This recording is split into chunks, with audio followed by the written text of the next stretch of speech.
Hello, thanks for tuning in. My question is, God trying to get your attention? You know, sometimes things happen in our life and we kind of wonder, is God trying to get my attention? Let me tell you, in life, there's always something trying to get our attention. It could be our job, our family, social media. It could be a lot of things, and they don't all have to be good or bad.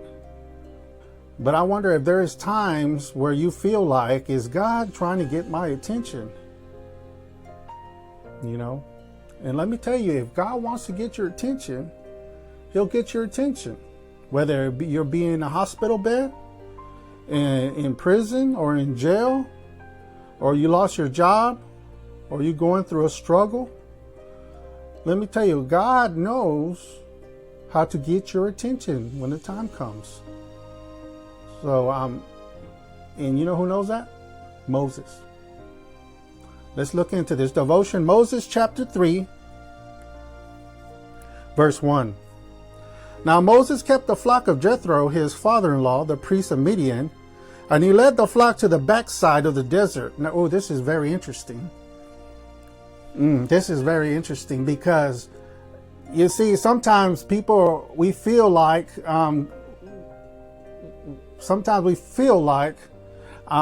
nobody knows where we're at. Sometimes we feel like, nobody cares where we're at. And sometimes we even ask God, do you even know what's happening? We kind of question God. Now, let me tell you, God knows exactly where you're at. He knows exactly, you could be surrounded by people, or you can be in the backside of the desert. God has your address. He knows exactly where you at. And he came to the mountain of God, even to Horeb. And this mountain is also known as Mount Sinai. It's very interesting because this is where Moses is going to bring God's people back to this mountain, Mount Sinai.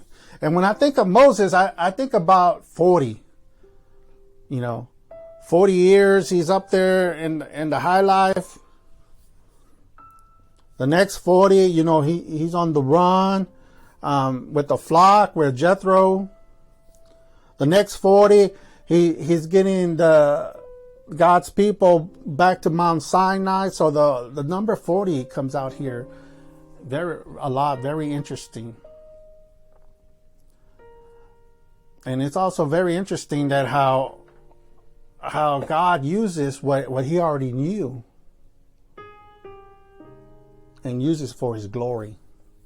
Here he is in the backside of the mountain. He probably knows that area like the back of his hand. And God uses that to bring his people to Mount Sinai. Have you ever been in a job, a situation? Have you ever experienced something and you're wondering why? Why did I have to go through this? Why is this happening to me? Why, you'll question yourself, why so many times? But then that same instance, that same experience that you learned in that trial, in that situation, later in the future, you will use it to bless others. It's happened to me so many times. I've been in a situation, unjust too. And I even asked God, why?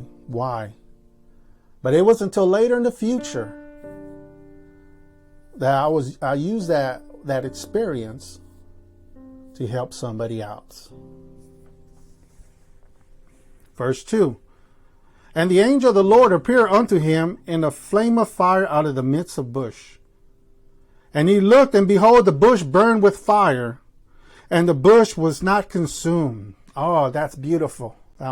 Now, during Moses' time, he probably seen a lot of this. He saw a lot of bushes on fire. This was nothing unusual to Moses. Unusual not just to Moses, to anybody around that area. There was probably all kinds of bushes on fire. But this was different. This was different. This was a bush that was on fire, but not consumed. Not consumed. And oh, this is so beautiful. If God can use a bush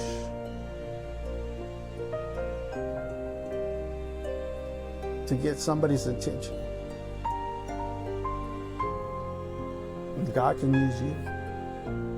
If God can use something as a bush to call somebody, to draw somebody closer, then God can use me. God can use me. But this bush, the reason for that was to get Moses' attention. In verse 3. And Moses said, I will now turn aside and see this great sight, why the bush is not burnt.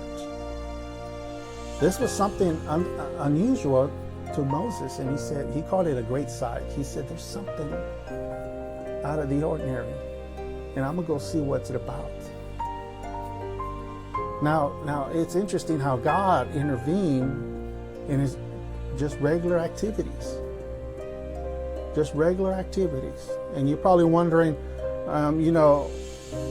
we wonder when God moves in and when God intervenes in our life, we're looking for something big.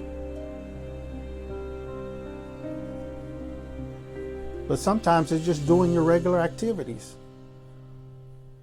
Sometimes it's you just driving to work. Sometimes it's you at work. Sometimes just you sitting down the TV that God intervenes in where you're at to show that he didn't forget about you. He didn't forget about you. I like the next verse. And when the Lord saw, let's read that again. And when the Lord saw that he turned aside to see, God called him out of the midst of the bush and said, Moses, Moses. And he said, here am I.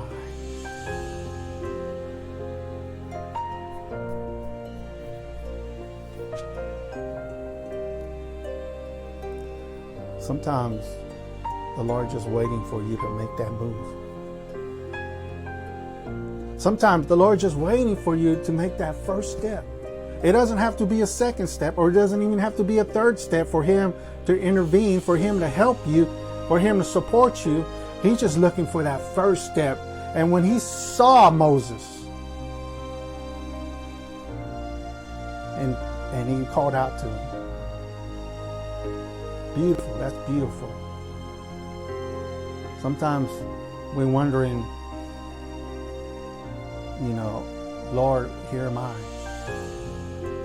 And we're waiting on God. And that's okay. I've been there, done that. Got the t-shirt. Waiting on God. But as I live for God for all these years, the question dawns on me. Maybe, just maybe, God's waiting on you. Maybe God's waiting on you. So my question is God trying to get your attention? Thank you for tuning in for this devotion. Vaya con Dios.